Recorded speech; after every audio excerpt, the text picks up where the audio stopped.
Hello everyone, today is, well, I'm not used to saying that, so now that you're in the picture, I'm going to let you say that. Alright. Today is October 30th, 2019. Yeah, and we're here. Welcome to another 5K tennis discussion. It shows you how off I am. Yeah, I think we're all a little bit off here. So it is day 8, day ocho since my injury. Again, I'm not going to dwell on that too much on this show. I created a separate playlist for injury updates as not to take up so much time on this show because we do have a lot to talk about today. Real quick, a quick injury update though. I had my MRI yesterday on my knee that has the ruptured patellar tendon. And the only thing I know until Friday is that now my knee has been bumped way more, or stamped with way more urgency than my wrist. So anyway, so 2 different doctors, one for wrist, one for knee. Both of them aren't good, but the knee, just all of a sudden, all we know is we have kind of an urgent appointment for the knee on Friday. But I will update that on the tennis injury playlist, all right? Yes. Anyway, so thanks so much for the support from everyone, for sure. And again, I'll keep up with the thanks thereof on that playlist as well. But you know who you are, and I definitely do, so watch the injury update videos as well. All right, so we're going to jump right into today. I'm sitting kind of crazy, so I have my right leg propped up on my racket bag, or our racket bag, and I'm kind of kicked sideways like my Kevin Anderson crooked ball cap.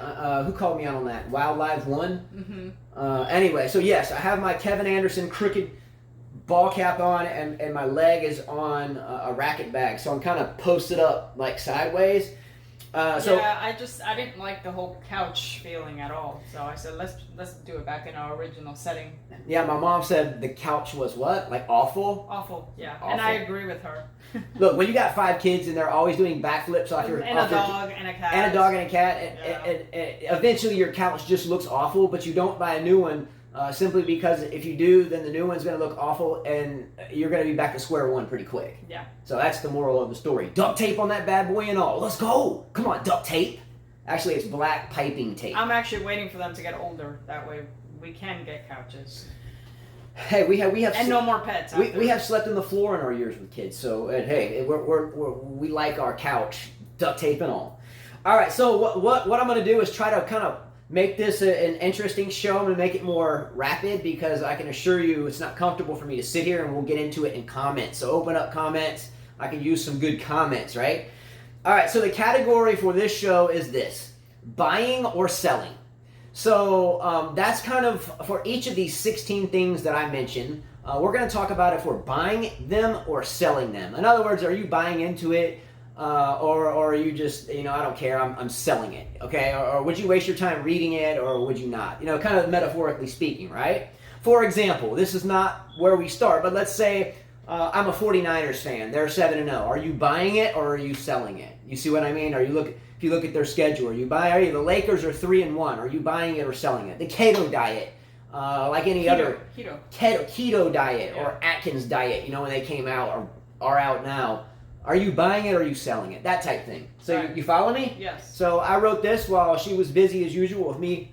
I'm still busy. I'm looking at the mess I have behind that I have to finish fixing before anybody comes here.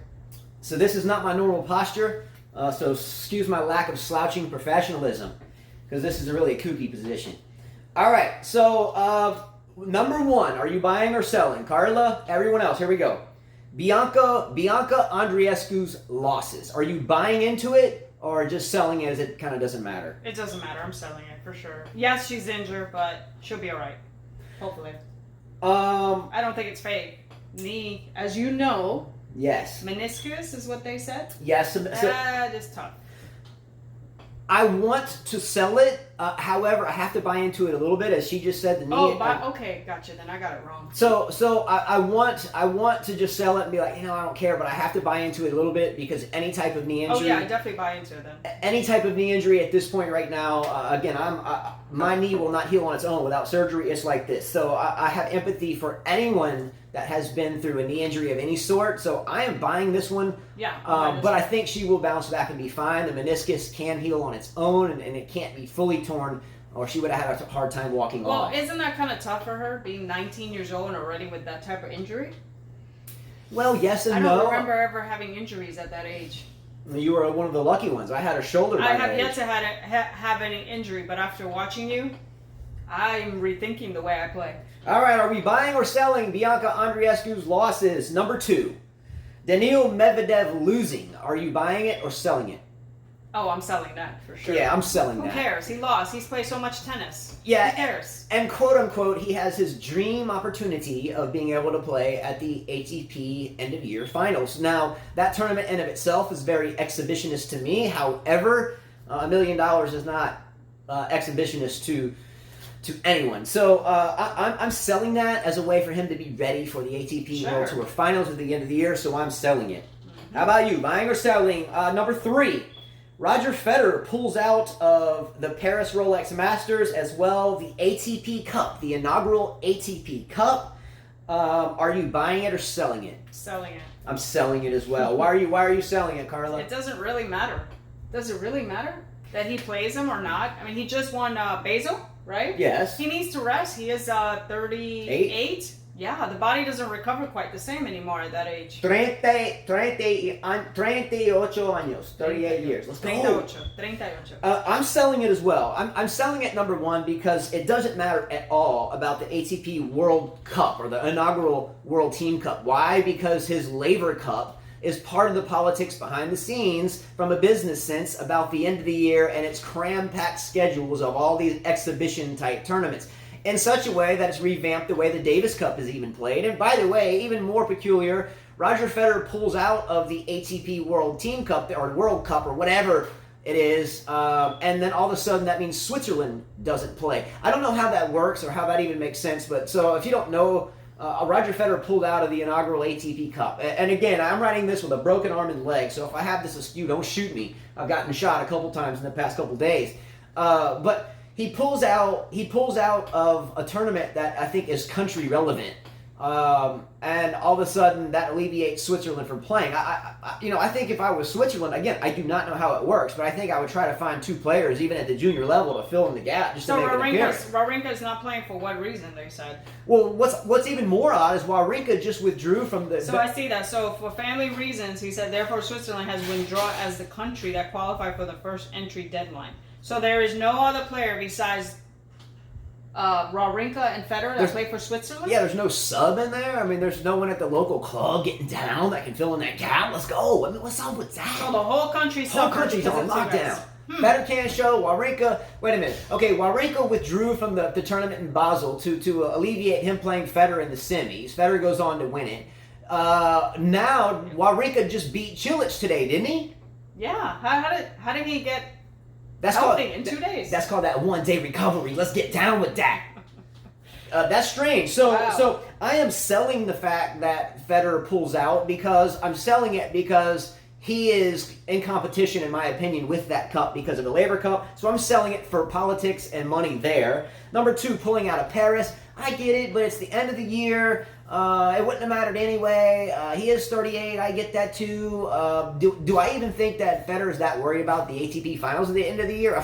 He might go 0-2 there. He might pull out of that. It doesn't matter. His sights are going to be set on top-notch performance of the Australian, and anything between now and then is just hocus pocus. I'm selling it. Let's go with number 4. Daniil Medvedev losing to Chardy. I know we talked about... I thought you already asked. I know I said Medvedev losing. But in other words, are you buying Jeremy Chardy's game in a sense because he beat Medvedev? Are you buying it or selling it? No, selling it. I'm selling it. I mean, obviously, the man was tired and he said, you know what, I really don't care about this. I've played so much. I've won so much. My body needs a rest. My mind needs a rest. Chardy doesn't even have nearly half the game to beat Medvedev in a normal Grand Slam tournament. Or meaningful tournament. Yeah, Chardy is a journeyman, and better than that. I wouldn't say journeyman. Chardy, better said, would be a veteran. So Chardy can beat any person on the planet on any given day, but can he beat any person on any given day, 7 matches during a major, playing 3 out of 5 sets, and every other day? Generally not. So I'm selling that. No big hype in that. Chardy will be fighting for a lot longer, and we'll see him next year in the normal Chardy way. But he'll probably retire by next year. Maybe. He said he was close to retirement. Maybe. All right. Number 5, buying it or selling it. So here we go. This is going to be broken down into some categories or some individual things within this. But number 5, all of the end of the year's tennis cups, like the Laver Cup, the Davis Cup, the World Team Cup, or whatever this ATP thing is, of the exhibitions and tournaments end of the year, such as Basel in Switzerland, such as Paris here. As a whole, including all, are you buying it or selling it? Oh, selling it. I'm selling it too. Yeah, for sure. And why, Carla? Because it doesn't matter.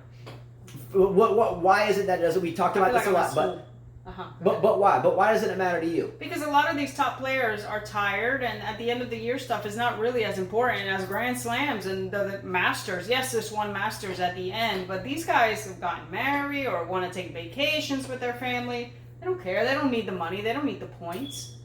They don't need to prove anything. Not only that, Australian Open is a few months away. We're in November, about to be in November, December, and here comes January. Yes, exactly. I couldn't have said it any better. I do think that the big three, respectively, have created kind of this end of the year where it doesn't really matter. Why? Because we know that the big three have been holding it down for a very long time, and these guys do have to rest. So when they're not giving 100% or kind of easing back on the throttle, or it really doesn't matter financially to them or to attain sponsorship or, blah, blah, blah, blah, blah, we don't see their best tennis, right? Correct. So with that said, because of that, it really gives you the I don't matter if they're not giving 100%, because come January they're going to give 100% and everyone else is just going to lose. So that's number 1. Number 2, the rest factor is huge. Any human being has to rest. I could say I'm guilty of not resting and led to these injuries. Never taking a break. Always playing. You have to break or disaster can strike. Let's look at Andreescu right now. So the end of the year just carries less weight. So as a whole, I'm going to sell it. I love to watch it. It's food for thought, but I'm selling as a whole. Individual tournaments. Here we go.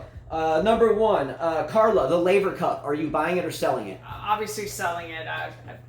I hate to say it, but to me, it's just not that important. It's exhibition. It's for the fans. It's definitely for the fans.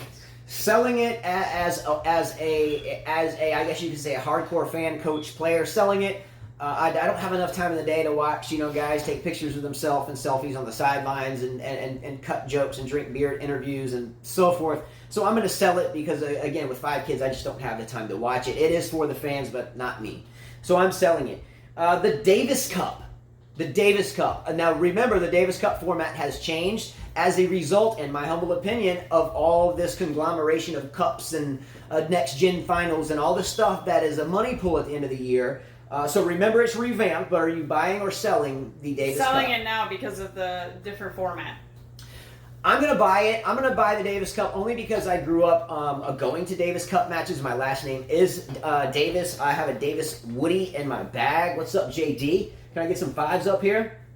Boom. Let's get down. That's how we roll. But I'm gonna buy it because I haven't seen the new format up to this point. I haven't seen the crowd up to this point. The crowd very much has always been the life of the Davis Cup. It's more like a soccer match or a bullfight. It's a hands-on deal. But let's see how the new format changes it. But for now, I'm gonna buy the Davis Cup. All right. The next one, the ATP Cup. That is this inaugural thing we have yet to see. Okay. What do you think? What are your expectations? That you're going to end up buying it or selling it? Oh, I'll sell that one too. Yeah, I'm going to sell it too. You're going to sell everything. I'm going to sell it too for the same reason that it's a jam-packed money pool end of the year. That's all about advertisements, sponsorship, and not really much more, in my opinion. Unless you're a player like Sabalenka or Thiem that needs it for confidence, or a multitude of others. But in the grand scheme of things, I'm selling it.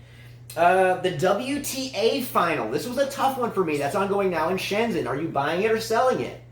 Selling it. Again, for me, the end of the stuff, the end of the year stuff, maybe for the women is more important because these women have been more consistent than the other ones. So maybe for them, I'll buy it. Maybe for them. Because they are more consistent. Yeah, This is a solid group, actually. So yeah, I'm going to go 50-50 shareholder on this one. What do you think, Justin? Are you buying it or selling it? Huh? Are you buying it or selling it, buddy? All right, he gives it an L, so he said lose, whatever that. He gave it an L. Look, I'm going to buy it and sell it at the same time. I haven't seen any match that would be indicative of no one trying. I see Andreescu, though, having gotten maybe a decent knee injury because she's tired and should have rested. She's played a lot. Well, like Osaka. Osaka pulled out, too, with an injury. Yeah, so I'm selling it because I hate to see these girls who, by the way, are built biologically different than men. We've had a show about this, and I'm not saying that in some gender weird way. The female body is built differently. There's times of months that they go through that we do not. We're generally bigger and taller, and there's things that we don't deal with biologically that end mental kind of changes. So I have to give my heart out to these girls, and now they have to play these cram tournaments. Not only that, women are more emotional. Yeah. So it depends what mood they go into in a match. Do they have problems? Are they stressing? You know, it's different what they're going through that month. Relationships, they think about it more than are they mothers? Yeah, and now you're kind of forcing them to play because the men are playing. So the women, you know, it's tough for them to keep up with the same schedule, but they have to. Coaches and hotels and traveling, and they need the money for it. So it's quite a tough scenario there. Maybe we can do a video on that another day. We've done a couple in the past. The Paris Masters, the Paris Rolex Masters. I'm going now, buying it or selling it. Oh, no, I'm selling it. I don't think it matters. Maybe Nadal and Djokovic will play a little bit tougher. Maybe just because the number one ranking's at, in the line. But I don't think so. I mean, I'll give it a 50-50. Yeah, I'm going to sell it for me. I'm selling it. I do think it's a good tournament. It's great for the fans. I think it's indoors. So it's nice to have an indoor tournament. They should, in my opinion, make an indoor major where everything is indoors. It would have mattered more if there weren't so many tournaments before it and after. You know what I mean? If it would have been maybe a few 250s and then that 1,000 would really count. Yeah, because didn't Hatchinoff win it last year and he lost in the first round this year? Yeah, if I was going to buy it, I would buy it with the mindset of I wanted to have this as the first indoor major and then really make it count. But again, after 4 majors in a year, everyone's beat, male or female. Number 6, the Basel, the tournament in Basel that Roger Federer just won his 10th. Are you buying that tournament or selling it? Oh, I'm going to sell it. Good for him, though. I'm going to buy it only because a lot of the past champions, if I remember correctly, Sampras has won that tournament. I know John McEnroe's won that tournament. So history does go back into Basel. I think nowadays, because of the crammed schedule, I think it's gotten less important, but Basel has always been, or Basel, if I'm pronouncing that correctly, has always been a really good tournament. So I'm going to buy into that one. I'm going to buy Basel, and hopefully the tournament directors can add more life to that tournament. It's a pretty small venue, so maybe add seats there too. But there's definitely the fan base there to have a bigger tournament. Let's go the next one. This is number 6, Milos Raonic. Are you buying it or selling it? I'll sell him every day. why are you selling him? Because he is so unpredictable with injuries. The man plays one tournament, and then he's injured for the next. And he's injured for the Grand Slams. Yeah, no thanks. So you're selling Raonic. No, I'm going to sell it as well, only because I think we have seen his best tennis already. I think he's... namely the Wimbledon final, if I remember correctly, where he met Nadal in the final. Is that correct? That's right. Somewhere around that year, and he started having some kind of injury issues typical of a big man. And he lost today to Thiem in 3 sets, yeah. Yes, he lost to Thiem today. I think, that was a 3-setter. Yeah. For me, Milos lacks diversity in his game, variety in his game. He's kind of a Sabalenka type hitter. You know, the serve, and you're just looking for that forehand. You're always coming around it. You're always going around it. You're always stepping around your backhand. You're cranking forehands. I do think Raonic added some diversity to his game late, kind of getting to the net a little bit more. Correct me if I'm wrong. And then he started coming up with some little tweaky injuries. However, his service motion, for me, is really kind of strange. He's got that exaggerated, I can't bend my wrist, that kind of hurt trying. But he kind of puts his wrist up under his grip and really tweaks it under. And then he comes up and over and really kind of super pronates to get the racket around in a hurry to make contact with the ball. I think Milos Raonic and Kiki Bertens have the worst service motions in the game currently. Bertens kind of throws the ball up, tosses it, and then don't do anything with your wrist. Yeah, I can't do it. And then gets up there and it's not fluid. She kind of kicks it back and then stops and then flops it over. Yeah. And then Raonic kind of serves and he gets up here and he has to roll all the way from back around all the way to flat to come around. So I can't even do that. Yeah, so I'm selling him and his game at this point. I think we've seen the best of him. He's not that fun to watch. He's not fluid whatsoever. No personality. In my opinion. And he's got a worse personality than Andy Murray. At least Andy Murray, now I'm starting to like him because I see him cry and I'm seeing a different side of him. He's a dad, you know, so he's kind of softened up a bit. Yeah, and also, is it not true that Milos Raonic was one of the guys that went from no bandana and a really cool hairstyle? So he turned a little pretty boyish on us, right? He went to the bandana, right? And he's no pretty boy, though. Sorry. Well, yeah, he's got that, yeah. I mean, but he went to the silky smooth bandana from nowhere. One day he walked out, he had a bandana. Did you realize that Dimitrov won? Did you realize Dimitrov snuck to a bandana too? He won today. Let's go. See, that's important for him because he's had a bad year. The end of the year stuff's important for Dimitrov. When people start wearing the headband, maybe that's why Team's winning. Maybe so. Team went to a headband. All right, be careful. Raonic, by the way, is prone to injury, as a lot of us are. Look, again, once you start having injuries, it's tough to overcome them because you overcompensate when you're injured by playing with something else more, and then you end up hurting that. So it's usually downhill battle from the onset of multiple injuries. So good luck to him, but I'm selling it. Number 7, Elina Svitolina wins 7. She has won, and if I'm off on this, please correct me. Elina Svitolina has won 7 matches in a row over the past 7 matches in a row and 7 straight. I was being redundant. She's won the past 7 matches she has played during the end of the year WTA Finals. She likes the end of the year stuff. Are you buying it or selling it? Buying it for her because she's obviously consistent. And for her, it's important to get all these matches going because she's the type of player that can go all year. She is, she's got the type of. She's not using too much power. She's like the better version of Wozniacki. Okay, that's a good metaphor. She the better version of Wozniacki. Really that's is. Good. Okay, the stronger version. Yeah, I guess you could say. She's definitely stronger. However, is it not true that Svitolina taxed her body out not long ago and had an ankle injury? I think more like maybe she had too much of a fun night, more faces in her side. I don't know about all that. I worry about Svitolina's body moving forward. She's already been through an injury. She's stronger, though. She looks stronger. She's already been through an injury for one. She's already been through one injury. She beat Halep today. She lost a lot of weight after that injury, and here we are at the end of the year. I think when did she lose all the weight? Svitolina. She lost a bunch of weight. A couple years ago. It was a couple years ago. So here she is back at the end of the year, putting forth a bunch of effort. Again, I'm selling this. Why? Because she has been a solid player across the board, but like you just said, she's Wozniacki-ish with a little bit more oomph, yes. Right? However, if it was a major, would you pick her on your fantasy team if it was a major? I have picked her, yes I have. So if the Australian Open started tomorrow, you would pick Svitolina on your fantasy team? Depending on the draw. Over Osaka, Andreescu, Halep, Kvitova. But we get many picks. But you only get a certain amount in the top 10. I would definitely pick Andreescu, Osaka. I definitely won't pick Halep. Kvitova, she's mentally not there ever since she's been through the stabbing in her hand. She hasn't been the same. So I would pick Svitolina ahead of her. I'm going to sell it until I see her win a major. Has she made a final of a major, Svitolina? It's a good question. I have to look at that. I'm sure. Let me check. All right, you looked that up. Number 8. Number 8, are you buying or selling it? Felix Auger-Aliassime. I think he's tired. He's not playing, right, anymore? He's just had a long year. I'm buying him still.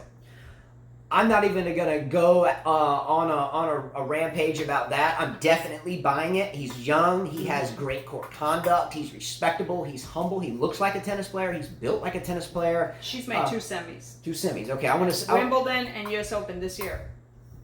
Again, I'm still going to sell Svitolina at this point. Okay. Moving forward. I'm definitely buying Felix, again, for the reasons above. He's a consummate pro at this point, very well-mannered, very well-tempered. We will see top 10 from him. I can promise you that. Number 9, Denis Shapovalov, his countryman. Are you buying it or selling it? And wait a minute, and before you answer that question, Carla forecasted that he would be the future number 1 in the world about a year ago today. I'm going to buy him. I got to stick with him still. He's young. He's young just like Felix. Anything can happen. These guys are going to leave. Djokovic and Federer, they're all going to leave.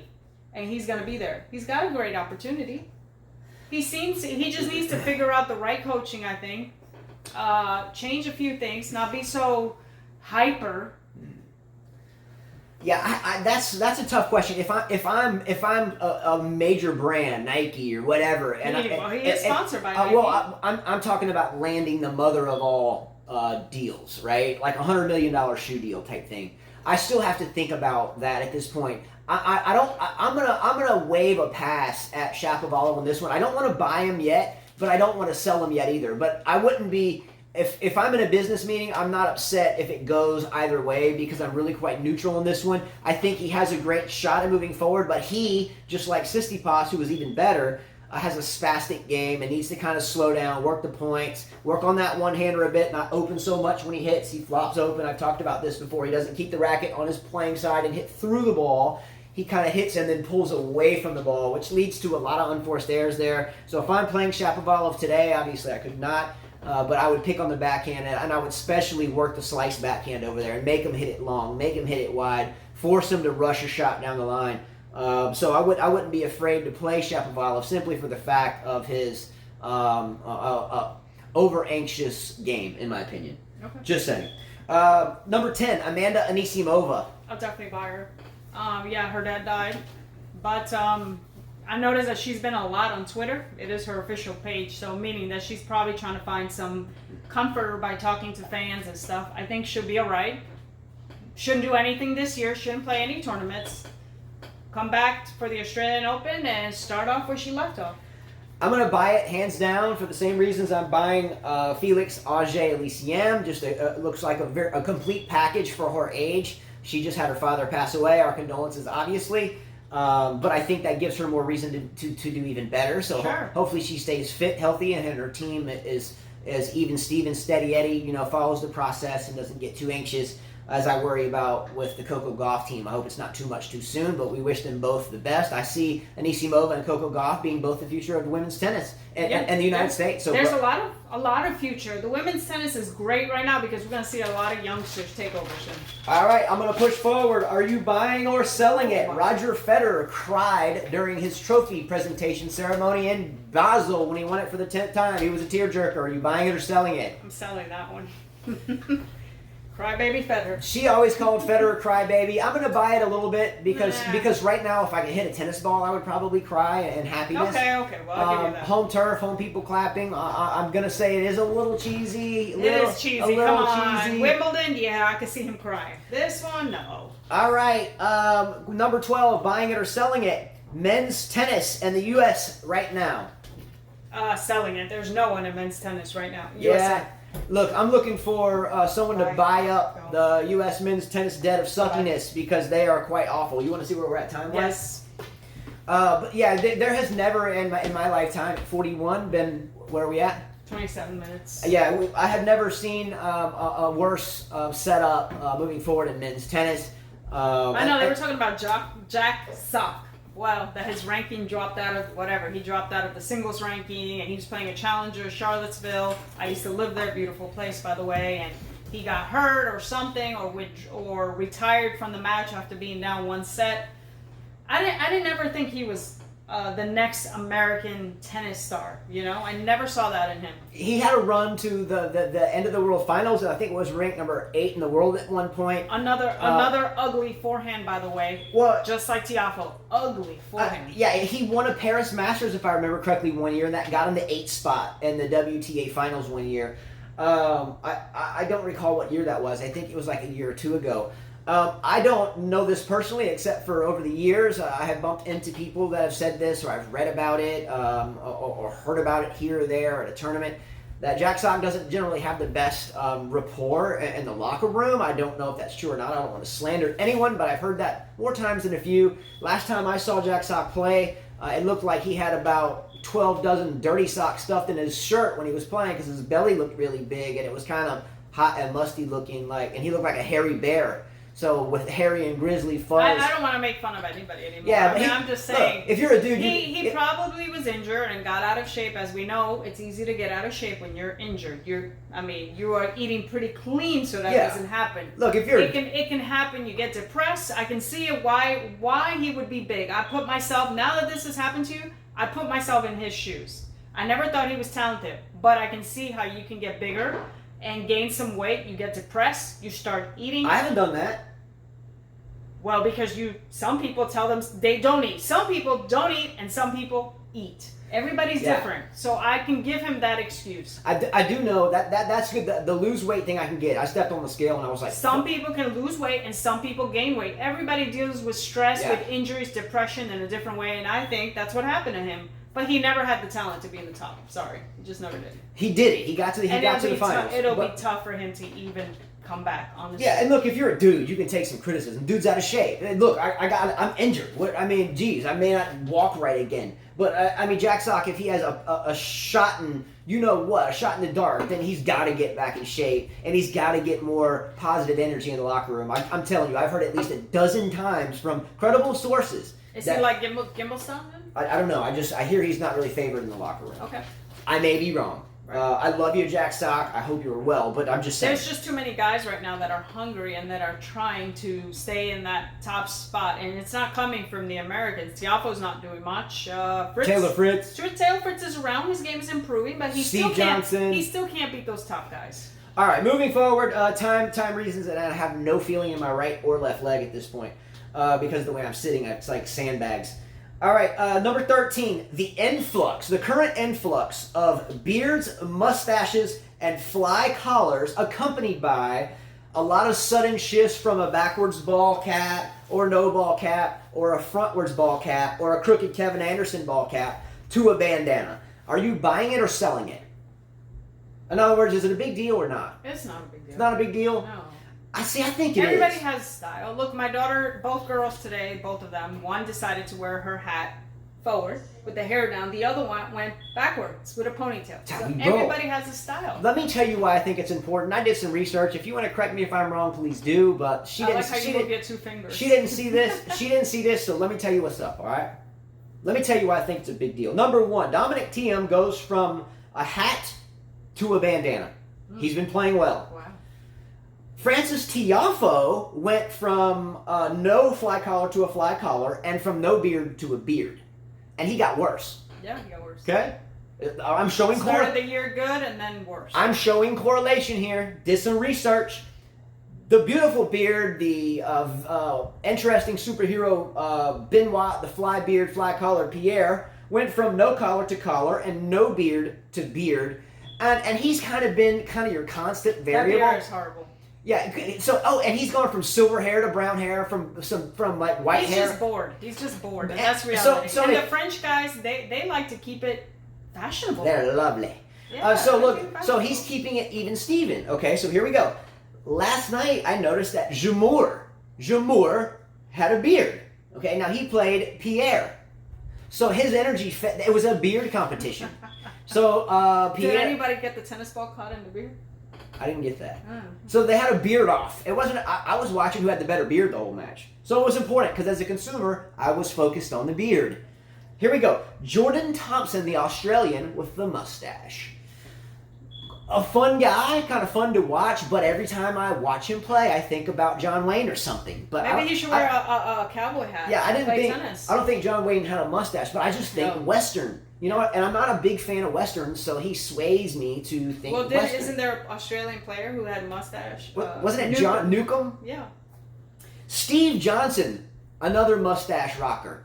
I think it's kind of kept him above water for a long time. I give it to the mustache. Well, his dad passed away. He had to try something different. Oh, well, that's not funny. Yeah, it's not funny. Much respect I'm not for being that. funny. I think he just tried to change something to keep his mind. Maybe, sometimes when we have things like women, when they can curl their hair, it keeps their mind off of things. And maybe the mustache, trimming it and keeping it in place, maybe keeps his mind off things. Karen Kachanov sports a beard. Carla likes him a lot. I haven't really watched him lately, honestly. And let's not forget the resurgence of Kei Nishikori from no fly collar to really tall fly collar, and Kei Nishikori was a ball cap wearer. Go look at it. Now he's busting the ninja bandana. Whoa! I think he's injured now, though. He's injured. He's always injured.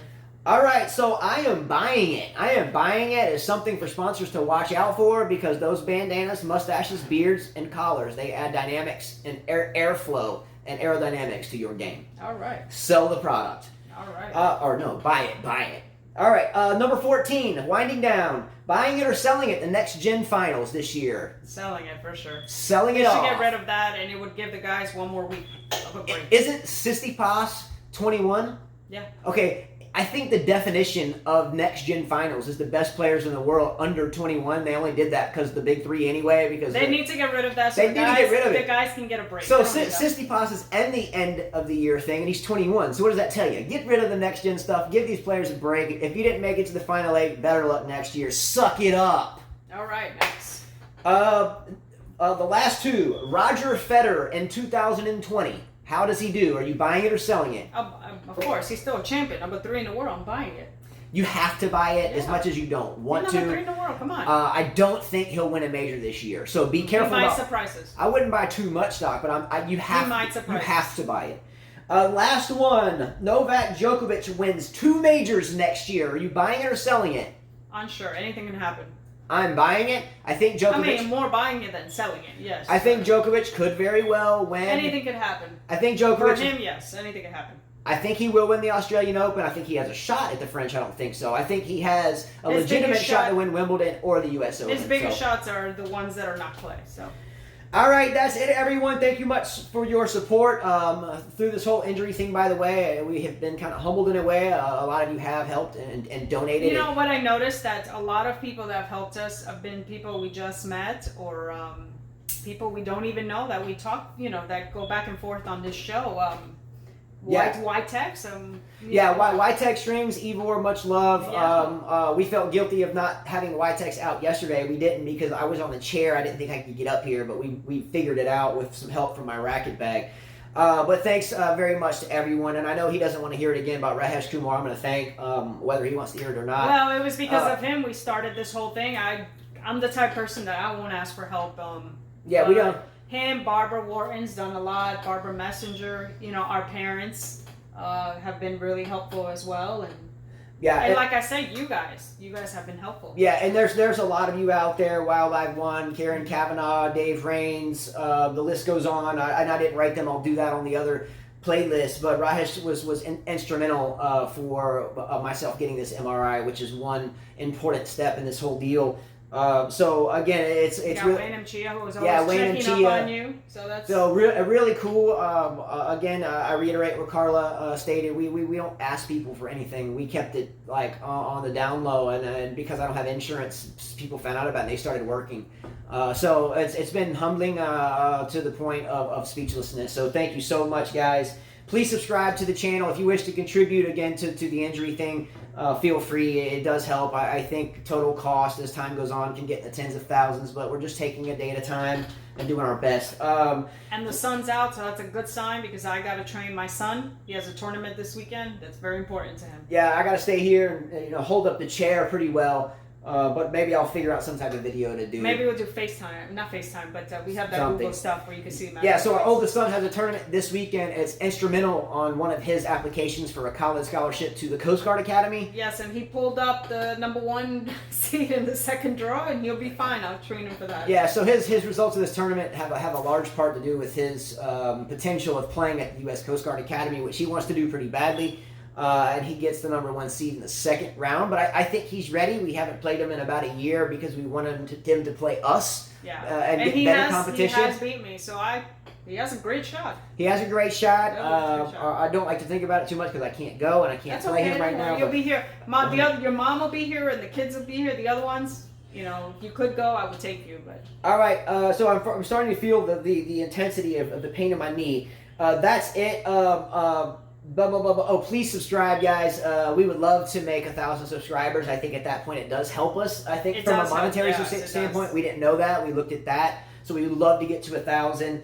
And don't forget our tennis racket giveaway that will come up for the Australian Open. Once again, it's the YTEX V-Core Dual G97 that no one won at the U.S. Open. And I have that student playing the same tournament, so I get to watch it and that comes from Gabriel Perkins, who is Natasha May's son, who is playing doubles with my oldest son at the tournament this weekend at the Mobile Country Club. Yeah. All right, now it's going to take us 20 minutes to get up, but that's it. Much love, everyone. Thank you. Adios. Let's go. I'm not going to let this stop me. I promise. Might hurt for a little while. See ya.